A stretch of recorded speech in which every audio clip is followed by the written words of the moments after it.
Hello, Kenneth Hollins here with HollinsMusic.com. Thank you so much for taking the time and viewing this video. Now, what I have for you today is something that I believe will really help many gospel musicians. And what I'm going to do is I'm going to play a simple song, and in particular, I'm going to play the song Break Every Chain. Now, this is a very popular song and it works real well in church services. But what I'm going to do is play the song, and first I'm going to play it in a simplified way, and then I'll go back and add some things to it, some different variations, some different movements, and then I'm going to break down some of those variations and some of those movements with hopes of you picking up some of them, learning some of them, so that you can incorporate it into your playing. So hopefully this will be something that you can apply right away, and this is something that you can use if you play for your church or a ministry or you desire to. Hopefully this will help you to do that, okay? All right, so let's get into it. So I'm going to play the song Break Every Chain, and I'm going to do this in the key of B flat, all right? B flat major, or if you want to, you can look at it like G minor. G minor is the relative minor of B flat major, okay? All right, so I'm going to play it fairly simple first, and then I'll go back and then add some things to it. All right, so here we go.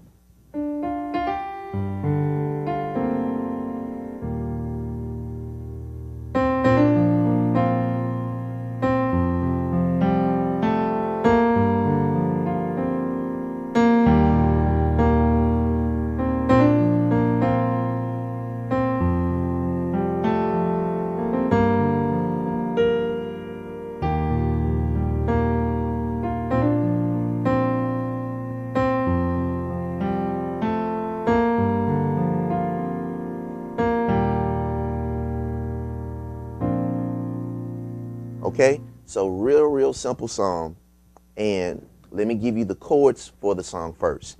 All right, so we started off with,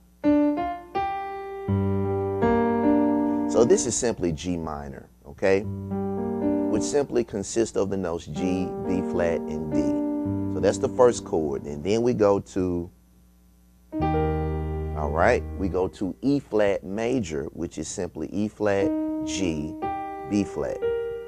Okay, and then we go to B flat major, which is simply B flat, D, F, and then we go to F major, which is simply F, A, C.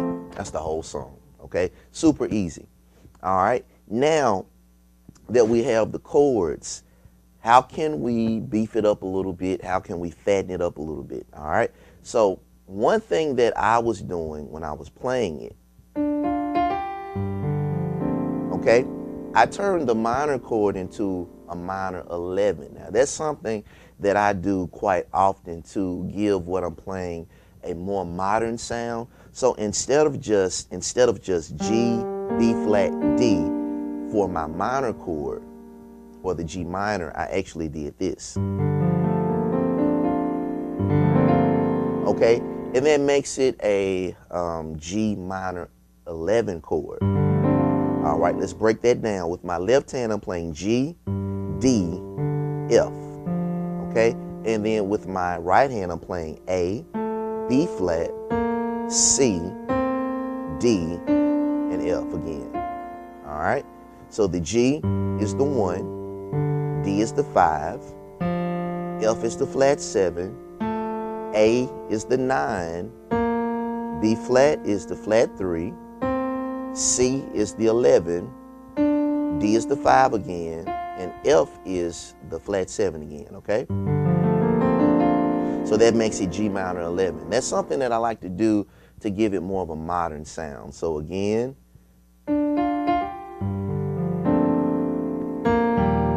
all right, now we go to E flat major right here. Now one thing that I'm doing to try to make a bigger sounding chord, what I try to do is to incorporate space. One good rule of thumb is if you want to make your chord sound bigger, put space in between the notes of your chords. So in other words, for this E flat major, E flat, G, and B flat, okay? So the canvas, if I was painting a picture, My three colors would be E flat, G, and B flat. So I can arrange that however I want to try to get the sound that I want. So if I want a bigger sound, I can create a chord that has those three notes but with space in between them. So one thing that I'm doing is this, that. So instead of E flat, G, and B flat in root position, I'm playing it like this. All right, that's something that I do a lot with my left hand, is I will use that voicing or that hand position or that arrangement where I'm playing the 1 of the chord, the 5th of the chord, and then if you can reach it, depending on what key you're in, the 3rd of the chord. Now I can't quite reach the 3rd, which is the G, cleanly. So one thing that I do that I've learned that you can do, and it actually sounds pretty good, is you can include the 2nd of the chord too, which is the F. All right, so again, this is the 1st, this is the 3rd, this is the 5th. The 2nd would be that F right there. And it actually adds a little color to the chord. So I've learned with your left hand, if you can't quite reach it, you know, depending on the size of your hands. Now, some of you, your hands may be big enough where you can hit the E flat, the B flat, and the G cleanly with no trouble. Okay, I can almost do it, but it's a stretch for me. So if I'm in the heat of the moment and I'm playing the song, I just do this.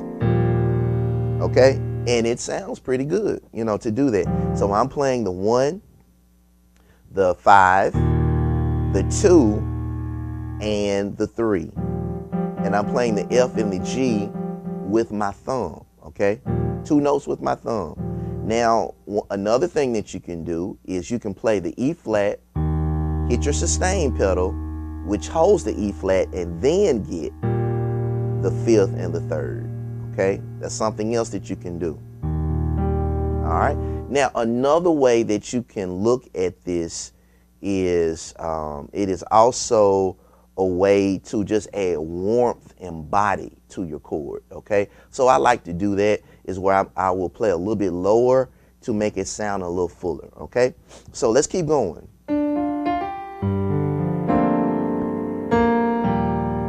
All right, so when I get to the E flat, this is the exact voicing that I'm using. E flat, B flat, F, and G with the left hand, and then the right hand is B flat and F. Okay,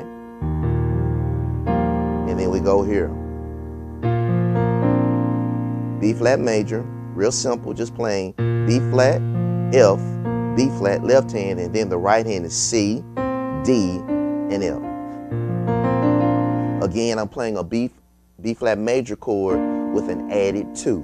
Okay, so always remember that if you want to add a little color to your chord, you always can add that 2. Okay, you can look at it like a 9 as well. And I just want to make sure everyone understands when I say 2 or 9, what I'm referring to is whatever the root of your chord is, you think about that particular major scale. So if it's a B flat chord, I'm going to think about the B flat major scale, which would be this. Right? We all know that. And so we just apply the numbers. 1, 2, 3, 4, 5, 6, 7, 8, 8, 7, 6, 5, 4, 3, 2, 1. So in the key of B flat or the B flat major scale, the 2 would be C. So what I know I can do is when I'm playing the B flat major chord, I can plug in that 2. Okay? And I do that a lot in the course of playing, when I have major chords, when I have minor chords, when I have dominant 7 chords. Okay, and you can refer to it as the 2 or the 9. 1, 2, 3, 4, 5, 6, 7, 8, 9. Notice it's the same note. Okay, I like to think about 2 because in my mind I feel like I can calculate or figure it out a little faster when I think about 2 as opposed to 9. Okay, but it's the same note. So again, let's go back. First chord.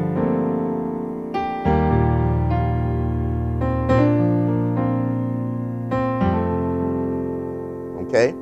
All right. And now we're on the F major. Same thing. Real simple concepts. Okay. Very, very simple.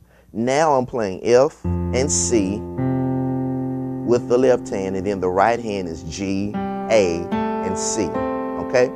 Now, this is something else that's important to your playing beyond the notes. Once you get the notes, then you want to try to play those notes in a stylistic way. So what you will notice is some notes I'm using grace notes.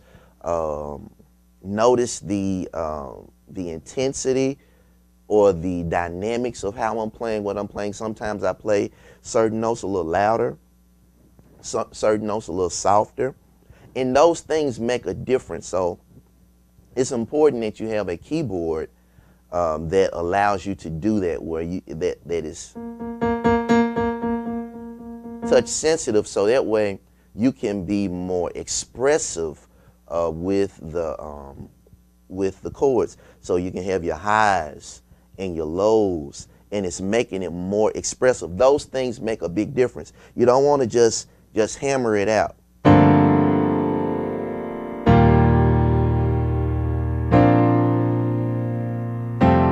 Everything is the same volume. Now that's okay, in certain situations you may want to do that. But if you're trying to make it real pretty, you're trying to make it real expressive, and you're trying to make it sound a certain way that creates an atmosphere of worship, you want to definitely take advantage of dynamics. So again,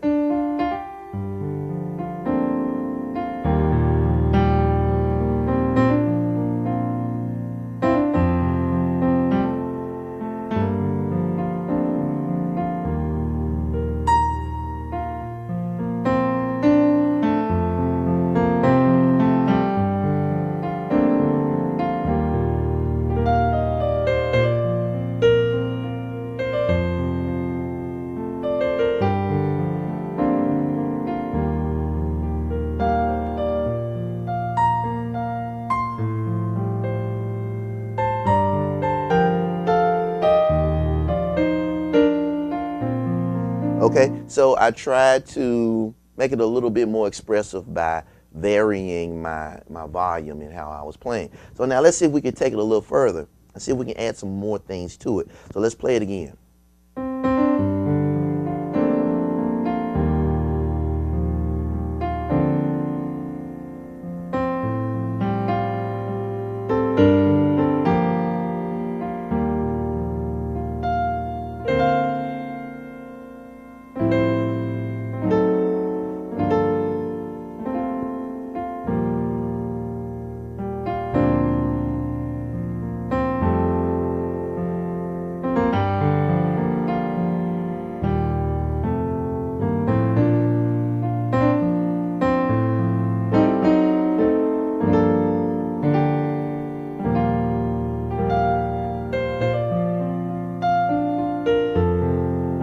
Okay, so now let me break down some of the things that I did right there. So playing it again, still on the G minor 11, that's the same thing. Then, now this is what I started doing. I started playing alternate bass notes. Now that's something that you can do to create more variation in your chords.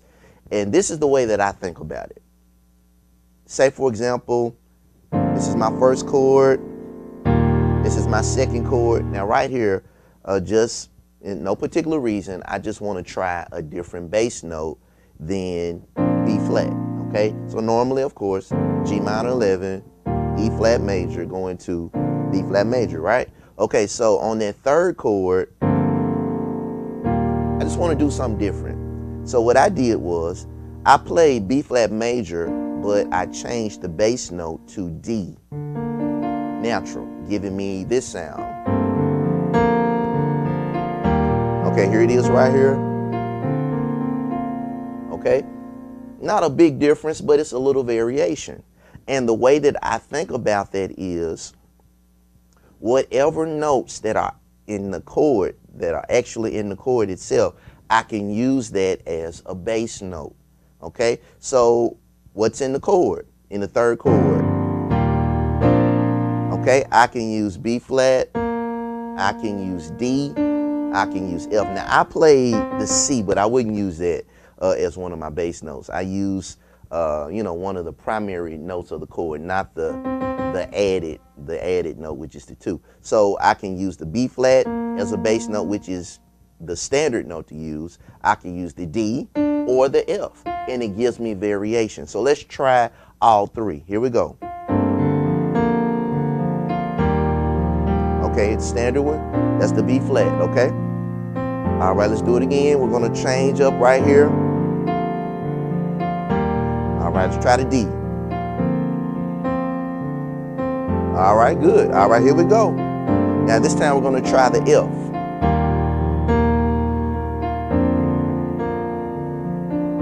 Okay, so you hear how it's really giving you different little colors and variations, and all you're doing is taking a different note that's in the chord and making that your bass note.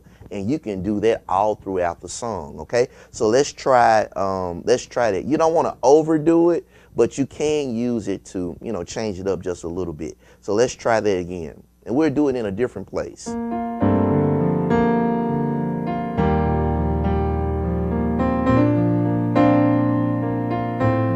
Okay, I did it right there.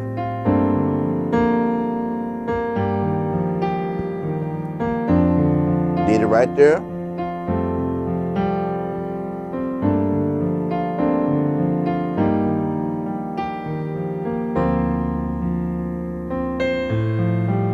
Okay, so you see how you really, if you work that, it can really be something that's nice. When I was actually playing it, I just simply did this.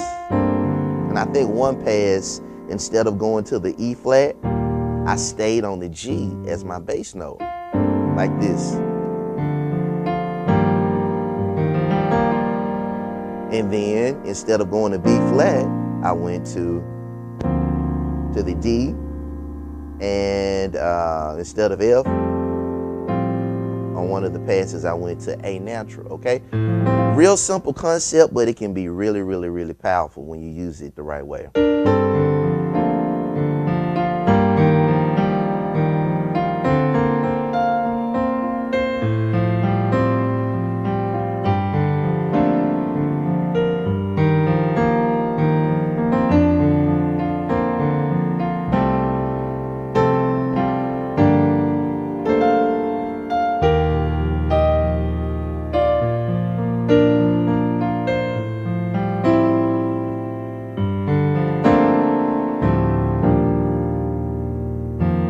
Okay, so now another thing that that you can do is you can start to use just little altered notes within your chords. Now, one thing that I did, and I do this a lot, you got to use this with caution, you don't want to overdo it, but instead of F major over A, this is a little something that I do sometimes, is this. Okay, so here we go. I mean, let me do it in context so you can hear what it sounds like.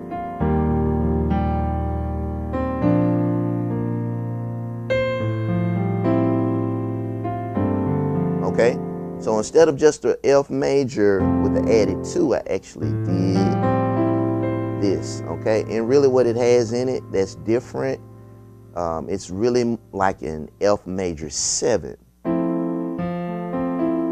Okay, G would be the 2, and then I have it voiced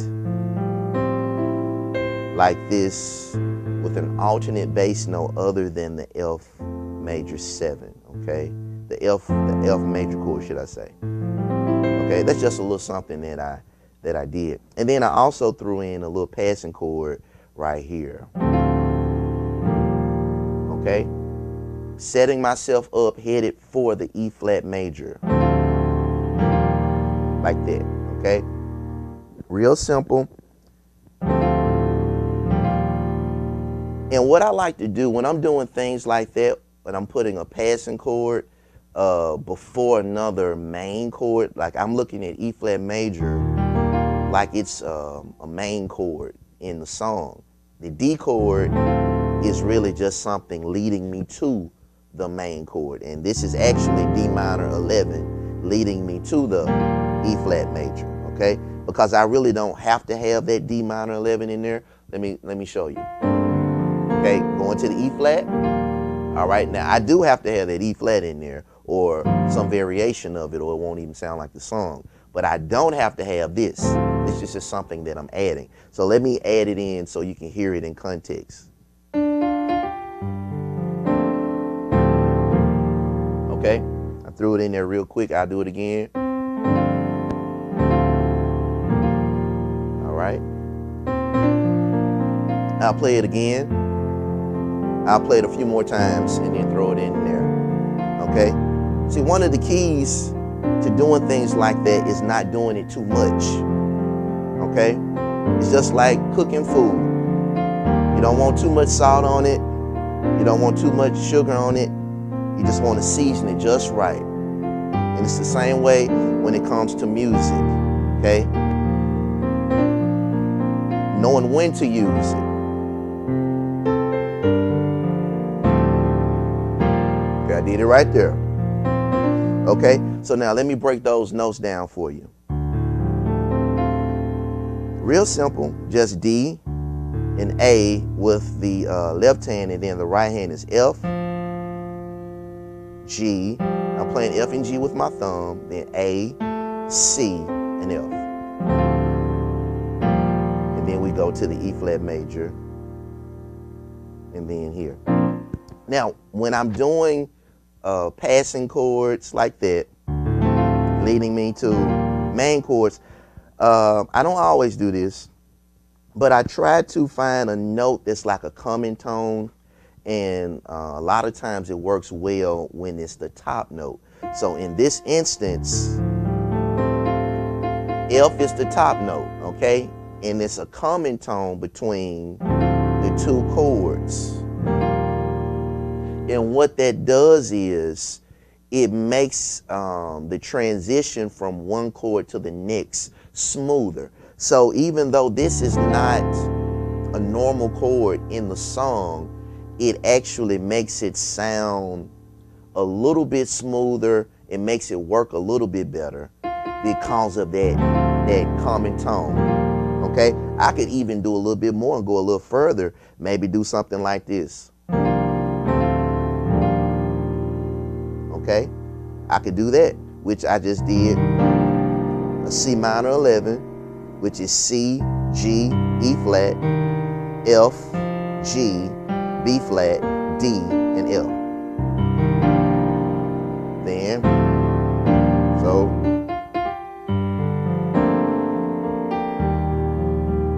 I just want to show you how that common tone helps bring it together. All right, I'll do it on this pass right here. Okay, all right, you can do that. Now let's do something a little more further out than just the C minor 11. I just want to prove to you that common top tone, or just a common tone in general, really helps bring it together. All right, let's try this. And this is outside of the key and everything. D flat or C sharp major 7, but I have this F on the top. Okay, if you put it in context, you use it in the right way, you know, you throw it in there real quick, it'll probably work. So let's try it.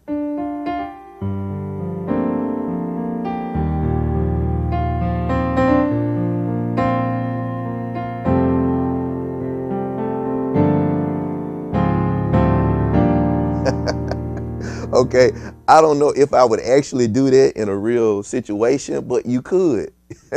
And some people like that, you know, where it's something that really stands out. But the principle of it is when you have a common top tone like that, it really helps bring things together like that. Okay, that's just the point that I'm trying to make. Okay, and then let's keep going. And then on one of the passes I did this. This is one of my favorite moves. Okay. Okay. So let's break that down. Basically, this is what you're doing. It's first like a D suspended chord going to a D dominant 7 flat 9. Okay. And the outward notes are staying the same. This is something that I learned from Bill Evans.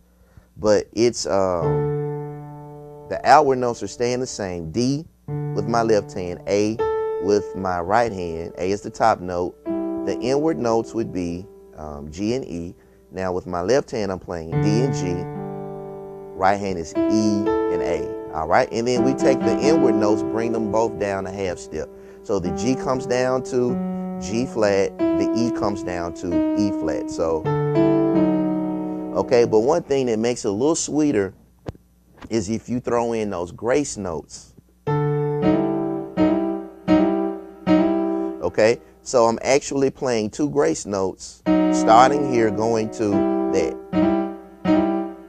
Okay, and those little things, it really makes a difference. You know, the little grace notes and the little slides and things, that's what gives you more of their modern gospel type of sound. You know, somebody may be thinking, well, you know, I can play those chords, but how do you get that sound? You know, one of the things, it's not the only thing, but just one of the things are the grace notes, the little slides and things like that. Those things make a really, really big difference if you throw them in the right places. So, all right, so let's put it in context.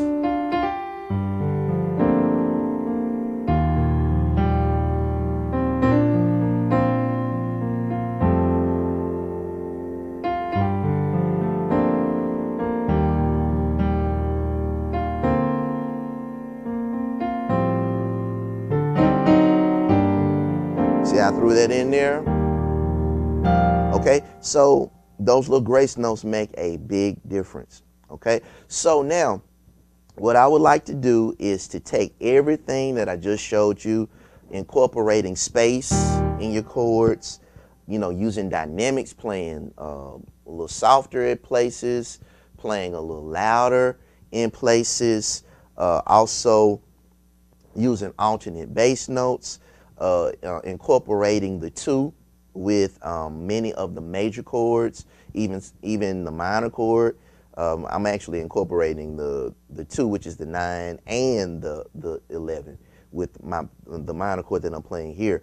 But you can do it on minor chords, dominant 7, major. And then, of course, I'm also using arpeggios, which is when you play the notes of the chord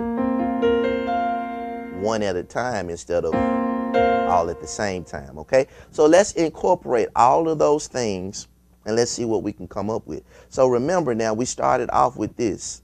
Okay, if we're just playing the basic chords, G minor, E flat major, B flat major, F major. Start over. Okay, all right, maybe that's how yours sounds right now, but if you incorporate the things that I just showed you, this is what we can transform it to. Okay, put little melodies in there, arpeggios, creating space, alternate bass notes.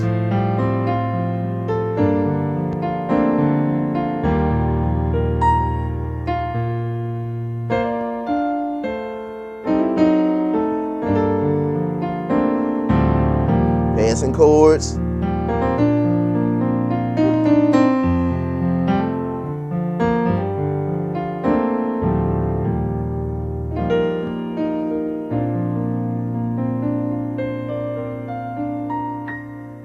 Okay, all right, there you go. Break every chain in the key of B flat major or G minor. I hope you enjoyed that. And the song is a simple song, so it's not necessarily about the song. It's about the little principles that I was attempting to show you. So I hope that you can take those things and apply them, play them at your church, try them out at your church for your ministry. My goal and my desire is to help gospel musicians that play for churches or play for ministries do it on a whole new level so that you can be more effective and more impactful in what it is that you do. Or if you just love gospel music and you want to incorporate that into your sound, there you go. Okay, so thank you again. Always remember, you can go to our website, which is hollandsmusic.com. I have several different videos that are up that I have done over the years on so many different topics and subjects that I really believe will tremendously help you in your growth and in your development for piano and organ. And one thing that people are getting right now that seems to be really helping them is the From Day One to Professional workbook and video set. That's available right now. The digital download, you can download that. You can download a lot of things, and I believe it's going to really help you. Okay? All right. Thank you so much for hanging out with me, taking time to view this video. I hope it was helpful. I hope it added value to you and what it is that you do. And always remember, HMPI, we're serving gospel musicians all over the world.